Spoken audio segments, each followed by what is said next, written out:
साठी उघडून दार, वाट पाहून झाली पार. चिंता हरून देवा थकला असणार, देवाच्या खांद्यावर भार.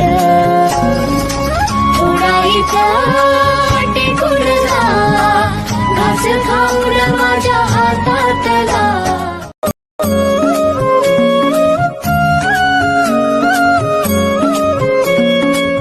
देवा तुझ्याच साठी उघडून दार, वाट पाहून झाली पार.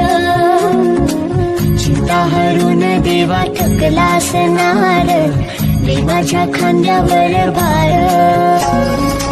थोडा इथं टेकून जा, घास खाऊन माझ्या हातातला.